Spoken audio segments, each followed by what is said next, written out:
Hey mumbado, ani muntado, soko macamu, yele macamu. Oh macama, oh yala macama.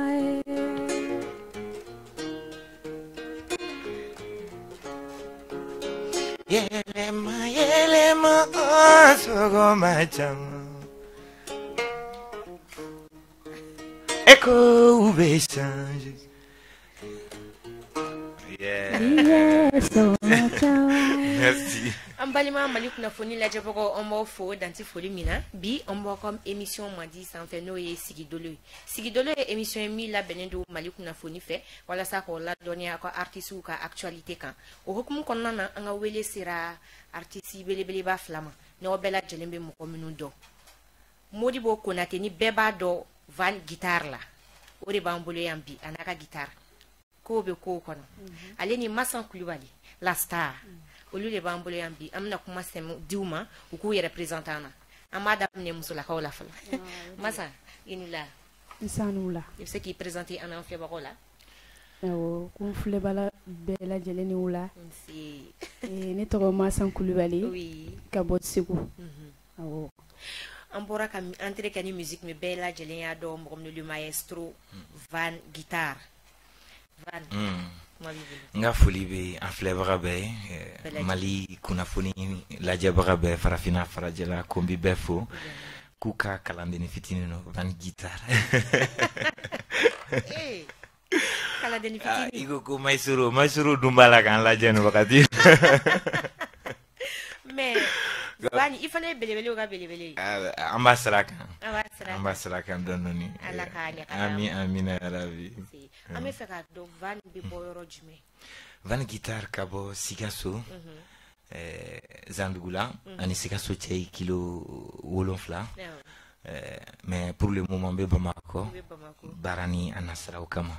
van an bɛ fɛ ka dɔn musique jara van yɛrɛ cogo di ou bien dɔnkilidala tun b'aw ka famille na dɔnkili jara van guitar ye kanu bolo ma ani van guitar yi miiri ko message dɔ b'a bolo message in bɛ se ka seyɔrɔ lasɔrɔ ni sira kelen dɔrɔn de ye o de ye dɔnkili ye wa o de ye musique ye parce que n'i y'a dɔnkili da n'a ma accompagne a bɛ dan dɔɔni kelen ma faamuyali sɔrɔ la o de kama i y'a kanu ka kɛ dɔnkilidala ka kɛ dɔnkilidala ka famille na dɔnkilidala a ka dɔgɔ famille na kɔrɔdɔgɔw bi famille na mais ka kɛ dɔnkilidala ye i n'a fɔ van guitar ta ɲɔgɔn na o ka dɔgɔ. ok faamuyali sɔrɔ la Masan Naam. a bɛ cogo di A tɛ cogo la. Masan filɛlikɛlaw bɛ fɛ k'a dɔn u y'an ɲininka ko Masan yɛrɛ an b'a mɛn Masan Kulubali Masan yɛrɛ ye dɔnkili musique kanu ka na a la cogo di O kuma in n tɛ kuma jugu ye. Ne ye dɔnkili sɔrɔ n ba de la. Awɔ ne wolola ka musique sɔrɔ so. Bon n ye dɔnkili sɔrɔ n ba la. N tilala ka min kanu musique milieu la n'o ye Ganadugumamu Siribe ye. N ye lamɔ caman k'ale bolo. Donc a bɛ komi n lamɔnna musique yɛrɛ de kɔnɔ. Fo kana se bi ma. ok i ko i ka idole i lamɔnna Ganadugumamu Siribe Mamu numéro 1 Awɔ. ok an k'a fɔ ten tɔ mais Masan e bɛ se ka Mamu ka dɔnkili dɔ da kan ko Mamu yɛrɛ de bɛ yan nɔ A man débrouiller. Mɔgɔ mɛ ɲana i mɔ sabali tɛ.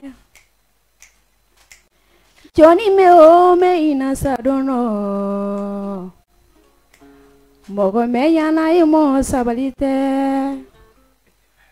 Wala bɛ yiri ye yiri bi mali tɛ ni wala bɛ fara ye fara bi mali tɛ jango damadi mɔnifin o. Ka ɲɔ duma la zanyɛna duma ka ɲɔ duma la numu la duma ka don duma la ca la duma ka ɲɔ duma la tarabugu duma kɛlɛlen ma ja ni wa duma sɔngo kɛlɛ ma ja ni wa duma sɔn.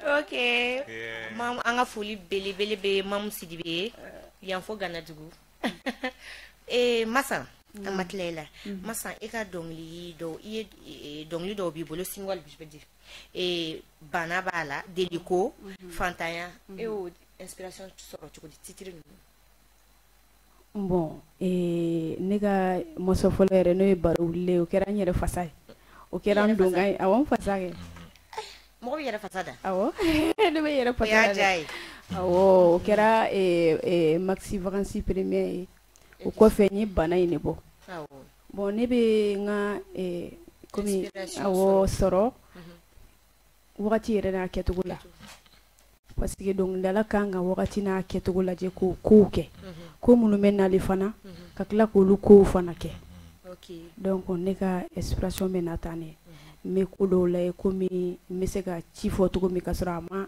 n gɛlɛya awɔ donc ne b'o de kɛ n ka musique ye awɔ faamuyali sɔrɔla o la masa an ma tila i la halisa masa a kɛra cogo di naam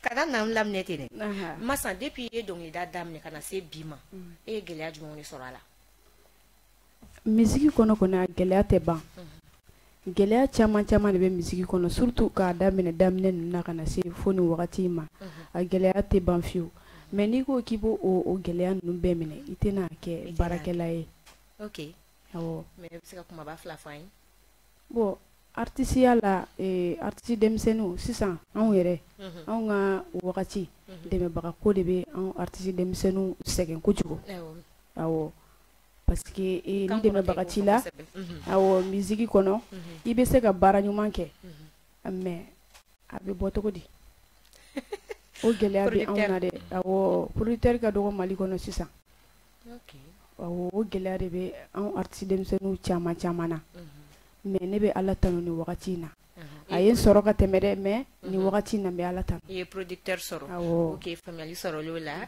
masa ko gɛlɛya caman bɛ artiste denmisɛnninw na bi n'o ye producteur ko ye an bɛ dugawu kɛ Ala ka producteur ko nɔgɔya Mali kɔnɔ Van i ko n kana fɔ ko le maestro Van Guitar Van an y'a ye i ye i ka dɔnkiliw la baara bɛ yen ko dɔ kɛ bon on voit que i bɛ Ali Farka Touré Ali Farka Touré i b'a fɔ ko tonton Farka tout à fait pourquoi i bɛ fɛ k'i sen da a sen da nɔ de la ou bien n b'a fɛ ka wale ɲuman dɔn a ka baara ɲuman kɛlenw na bawo a ye Mali seko ni dɔnko se yɔrɔ jan a tun bɛ yɔrɔ jan nka Ali Farka y'a seko belebeleba kɛ Mali art seko ni dɔnko la an bɛ dugawu kɛ a ye Ala ka badabada dali nɔgɔya ye amina yarabi a dɛsɛra yɔrɔ min na Ala ka denw tɛmɛ o yɔrɔ kan amina yarabi merci Van yani i ka dɔnkilida fana daminɛ on a vu que on a lu que i ye baaramisɛn caman caman kɛ ko u b'a fɔ ko 12 métiers 13 valeurs tout à fait donc Van o de nana ni i ka baara dɔnkili in dali ye wa ou bien baara dɔnkili message de don i n'a fɔ n y'a f'i ye émission daminɛ na n ko message fitinin dɔ bɛ n bolo pour que a ka yɔrɔ jan sɔrɔ dɔnkili de bɛ n dɛmɛ a kɔnɔ baara nana ka kɛɲɛ ni jamana cogoya ye i n'a fɔ n b'a fɔ baarakɛtuma kɔnɔ n ko baarakɛtuma sera sunɔgɔ de bɛ ne na mama b'o kɛ cogo di bawo n'i ye baara kɛ fɔlɔ i b'i kunkɔrɔta di i masaw de ma plus précisément i ba maaw b'ale tanu a ka wolo la ka kɛɲɛ n'a den ka baara kɛlen bon dɔnkili n'i y'a da ni mɔgɔw b'a da bɛɛ bɛ dɔnkili in da i n'a fɔ u yɛrɛ de o de la n b'a fɔ sunɔgɔ de bɛ ne la ni min b'a da o b'a da a yɛrɛ la n y'a sɔrɔ an ka jamana mako bɛ baara la farafina mako bɛ baara la plus précisément Mali an mako bɛ baara la mais sunɔgɔ bɛ an na quoi mais ni n ko n ko an mɔgɔw b'a miiri yɔrɔ jan n b'a fɔ ne quoi il faut k'an ka kunun k'a dɔn an mako bɛ se mun ma mun ka ɲi ka dilan donc n ye profiter ka baara kɛ tuma da message caman b'a kɔnɔ mais émission wagatiw kosɔn kanubagaw b'a tɔ faamu ok Van faamuyali sɔrɔla o la Van ani ka mama i ye mama fana fasa da allo mama et puis b'a ye e yɛrɛ o dɔnkili j'espère que i yɛrɛ y'a remarqué ko a diyara fanu ye kosɛbɛ kosɛbɛ maintenant an bɛ fɛ i ka a capella i k'o dɔnkili da ye o fitinin voilà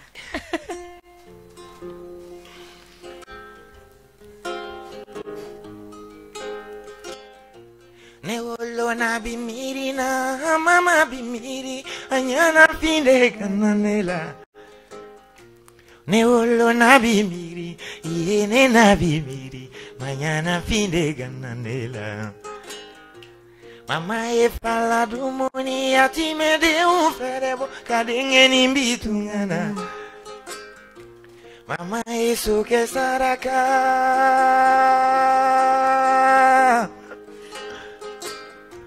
Mama e so que saraka. Asaraka kadengeni bitamana. Afo mama nyana falala domi ungera koduga ulu javira. Yeah, allô maman. C'est vrai, c'est hommage à toutes les mamans. Tout à fait, Nindala, Mbeba ou Tola. Au-delà, Vanma Sonka, Akelim Batorofala. Comme Vanere Baugaja, mais Masonga Bakelin Torofala. Parce qu'il y a un bec à Msorobo ou Fasaï. Mama ubi geleya chama ke chela sigi kononana mununte ke livruye ka fo mogodo bena kalan dewi u korole ibaye ni de ke kaninke me obe barote ke nyim profiter ka fitini fo ka segena ani ka message fitini ndi andogoni munumbi furula ani encore mso munuma furu geleya u famo parce que mogobe furu famo mais degum bala beto famia fo doga degunga fiena ubi ka doga degunye ka klako o degun ko résultat o debi ke ka degun famo wonyem profiter ka ira ambalma musoula kuni amenanji fendo shudo ni ye belebele ba me yoro la akudo de kera folo. Ça c'est chapeau à Van Guitare. Vraiment Van, on me fait de inspiration. Est-ce que tu arrives à rassembler tout ça à dongi? Inspiration kodona ka komando kunu bibi de dlan bibe shinine dlan kunu vanika kunu temechu do gelala. Donc o gelaya o yen permet ka doni fitini tomo kononana bi ala e kumada do di ambo lu gelaya o faranyon ka fitini ka ke blasralier munu mateme akono be se ka doni tala ku yere de metugomna. Yeah. OK, famille sarolo la Van. Ah Van, iko ko alsa ke te maestro. Ah? Na me kalana doni. Masa, ami katani masa. Ngapwa. Awa yo kuma mono ko limali. Kapwa. Awa kuma no ko dongi le kano ko imana. Ayangata. Anga ke dongi ke. Ah? Abi yangata. Masa. Era nyebe Mali musical chugudi. Mali arbi chugudi bi. Ire ki bi sigi ka laje. Réseau ka dongi ko ere be chugudi bi Mali kono. Abi katanya wa mu me fe ga doni fo la kwa Mali music ko be chukudi o kuma ni fana jaranye ne demse ni kuina ne daga dogo she daga dogo bulu fiera me apada o teni bure o teni bure ire be kono Mali music ko be position mena ni wakati na ne te se ga fo ko me chama mfala parce que génération be position mena be ko mi mo chama be ka bulu o sira de ka mo chama be ka bulu sisan musique be position mena sinon musique ba nga Mali kona alishine be awo musique dalaw be alishine mais or que musique yere ka ye fikata anga sisan génération nga côté de la donc ibe doko côté la ka doke mo gorba fana ka côté la o de be musique fula de mélanger le nyona ka so côté masisa ka foka mayo tede mais côté fula de be ka do nyona.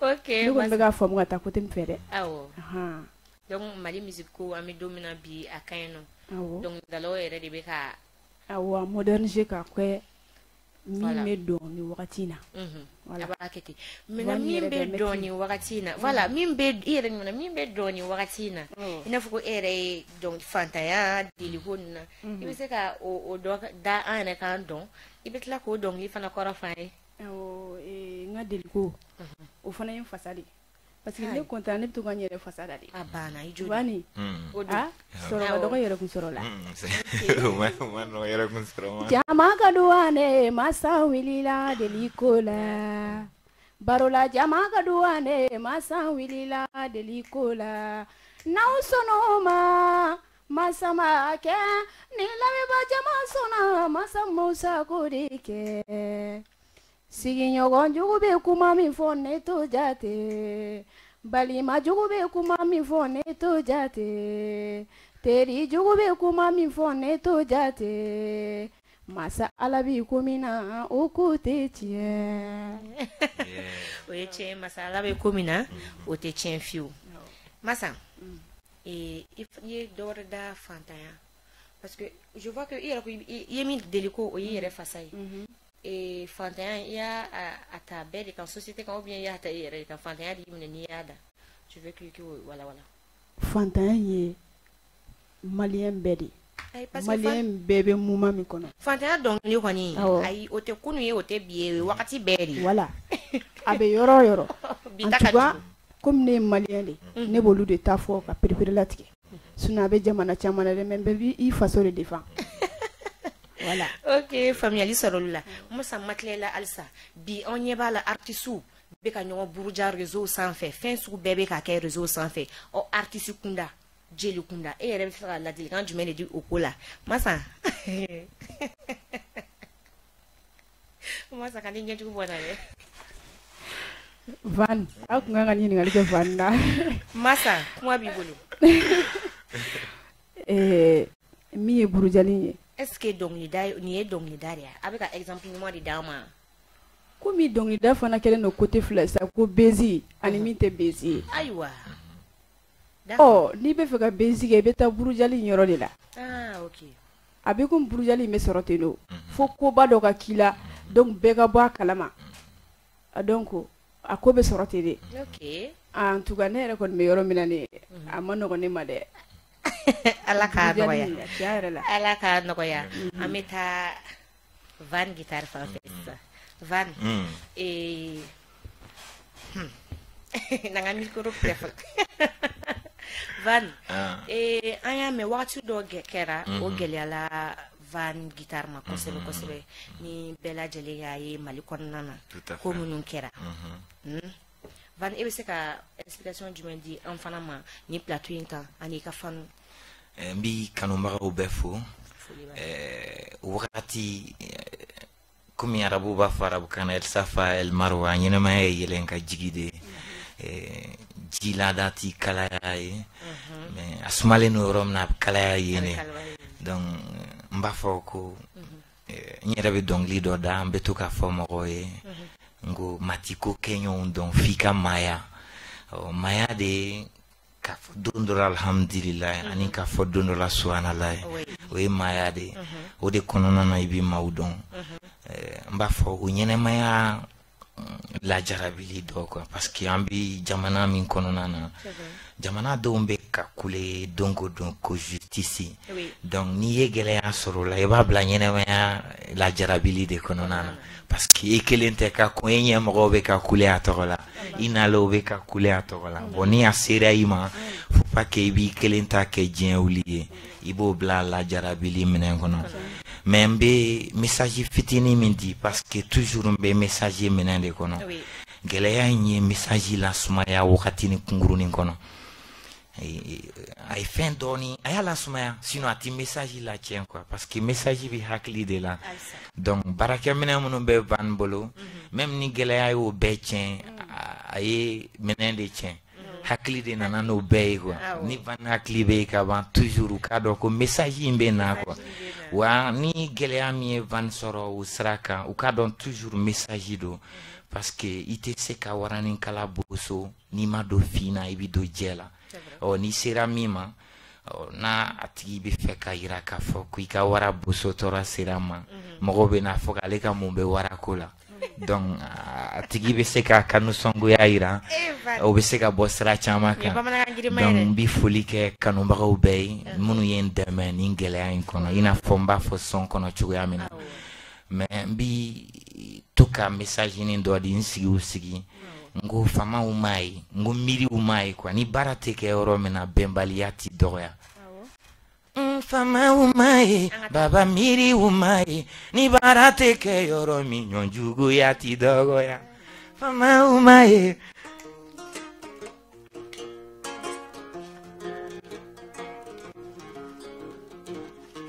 oh famaw m'a ye baba miiriw m'a ye ni baara tɛ kɛ yɔrɔ min bɛnbaliya ti dɔgɔya ni barate ke yoro mi nyonjugu ya ti dogoya ni barate ke yoro mi ya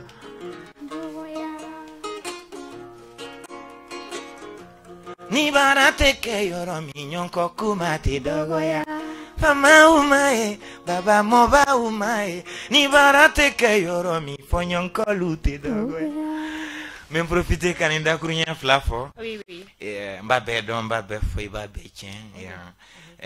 Wakati ni gele ya temena. Mais van guitar ni franganti la mogo matla ou kanyi ningalu ni jabi dili la kaba. Donc aten ya maruya ka fombe détail chama di moroma. Et puis van guitar nana ni message mi o kabo ni koi ma quoi. Ni koi nye fitini de van guitar kanyene maya kono nana quoi. Donc message kabo ni ni ina fo masambora ka kuma min fo bezi ko son mogo bu profiter ka ko chama ke van manaka bezi ni van nana donia fitini de wala mba fe ka clan nimba donche nta fu ka bezi do akono nana ko. Merci. Merci Farmiali Sarolola. Vani. Ame do ke alaka ni ko kunche herela. Mina rabi. Vani. Et puis fona aya mais et on a remarqué. En live, Vani est très fort live là. La musique fana live. Tout à fait, tout à fait. Et donc il y a là, genre tout mais live il est compter quoi. Tout à fait, tout à fait. Et beka au secret du meilleur quoi. On veut savoir. Live secret aurait été live là comme le répétition. Si ça iboraka masayininga aye musoroba ka dongli do daye directement ay taminke musoroba krefe ka répétition ke au-delà a faciliter la bolo et be live don ni moro mimbe répéter et a casser ka live que c'est pas diabolique ni be répéter drone ni signa plateau quand il va fort facile. Ok, Famiali Sarolola. Et Van, on veut savoir maintenant ta relation avec Prince Diallo. Prince Ndoroninde, Ntunya Kanunka aka baro dabla plateau sans fin. Parce que katuka for Prince Diallo, obe Prince la ele de quoi, obe dofara doninkan, obe ne la sin sumaya, ne manaka ke sarba e moro kan kufo walika bezikire, ne nani message fitininde.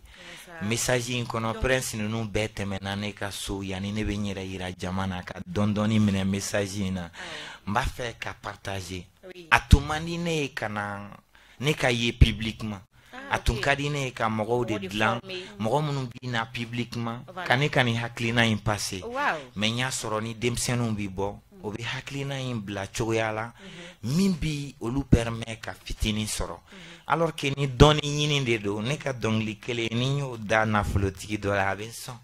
Ni ya da doni baga dola a benson a kanu baga benson mais ni ya nye dongli nunu to u couleur la message familial fitini me dongli kono mba fe a degumbe mununka wali munu masama nu bina sama u kaseka tangama makobe u drone kake Prince Ndoroni bashiti ne nani yonche même ni ni a wele kanto plateau kan si sabena. Ok. Merci. Alaka bento dongli ere messagerie. Il y a même musique. Il y a dongli la mais tu vois que message de lui passe là. Il va la mais tu souris, tu fais des gestes. Tout à fait. Aba ajaye quoi. La musique adoucit les mœurs et les cœurs.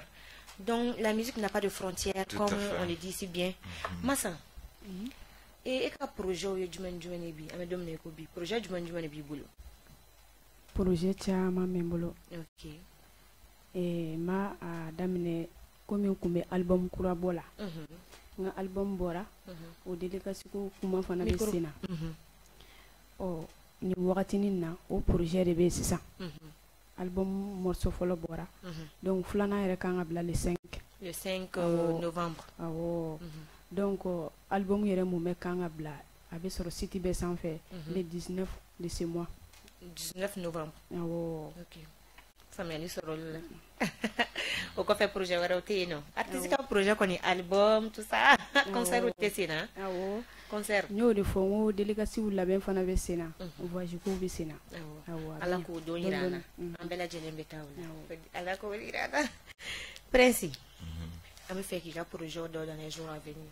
comme avec les messages. Tout à fait, tout à fait. Projet, comment dirais-je? Van guitare. Mais Nico Prince, c'est bon, on doit tout à fait. Parce que au début, actualité là, Prince Cardon, Prince Cardon drone Van guitare. Parce que ni Van Kakumate était Prince donc encore. Il faut qu'à Van aller à son d'ota. Au de lambeto Cardon linin doda, demsonu kuak litoala. Nyada plateau chamana, ngo banka fisa janfa. Janfa dumana fangandima janfa de vatinya min kera ka Prince la don adoronu fana be ko nyona de kala kayu ka sonta. Est-ce que tu vois ni minga ki yere la elo kele ne be tagani pour que public chamaka Prince don ya Van guitar ka kumare do a sorola ako vani ale ka sonta mo be ko do ke min la main o ko do ke akera plateau mi sans fait yana beta émission na borane de kaso ka fonye koro mbena tra émission na ngo ala kanye iki kuma choko don abenye c'est comme ça don doni. Bon, Dieu merci, nous tiko plateau quand il y a un produit d'ota, ntajalaki, abseka que journaliste ou a influencé. Parce que ni n'galu boyena ma, abseka kanchama fo. Mais akuma nyena parce qu'il y a permis à donner à ira plateau chamaka, fokana donc il y aura do konana donc les monu fana kera bezi wera we jusqu'à ce que vous follow ko wesina. Donc ambe dugo kedron. Misiki nyuma be bororo Prince Dronte abi demiseni fen bolo ambe dugo ke ani amba fuyu ka couragita mogo kelinka message te seka mogo belabo dobe doka kuma famu dobe alni oshiraka kuma ta famia foke dovere de ka kuma donc artiste demiseni beka couragita et puis ko public ka artiste demisenu deme arla quoi ko arde be mogo wera servi yoro janfe mais ou ka bezite mogo wera servi bezibe mogo wera la flide parce que abi tanta réseau sans fait atiaka ere ataka faye ataka bae et puis avec mi fana la je ou te inspiration dama mi ba développer donc ko fanu ka artiste demain glani sera fait mais non bezi au kanoke. OK famille sarolo là et comment me casser émission kunchero là à me fait ne be faire aucun que maintenant ça j'aime sur le plateau ni mo flata je veux que akadio donc quoi c'est possible non un message très fort mazanga ke duma sabu nyuma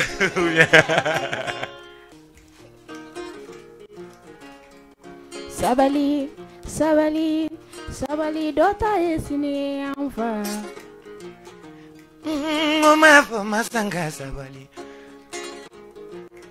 Ariti si autinye nani sabali tala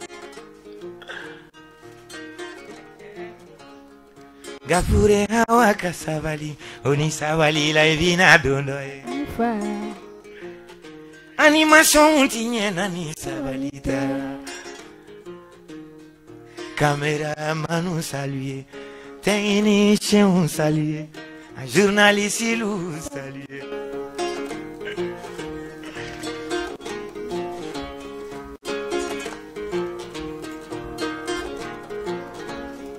Nous ineni isabali, nous ijugu ya isabali, nous ikoni ya isabali, nous ikorafo isabali.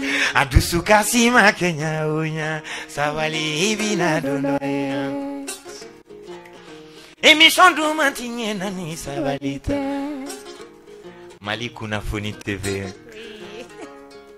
La main va vous saluer Fileli il a vous saluer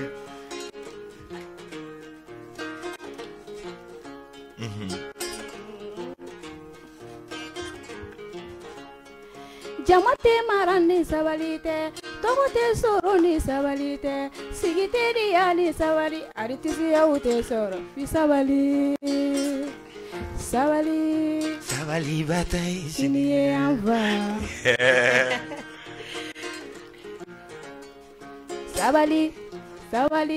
Sabali ibina dono e anva Dusu kasima Kenya onya sabali ibina dono Unye mogo nyuma ya jujon joyoroti ajujoa Sabaliye. fangambe jujoin Sabaliye. eloni be jujoin Sabaliye. o daulati ajujoa Sabaliye. joyoroti ajujoa Sabaliye.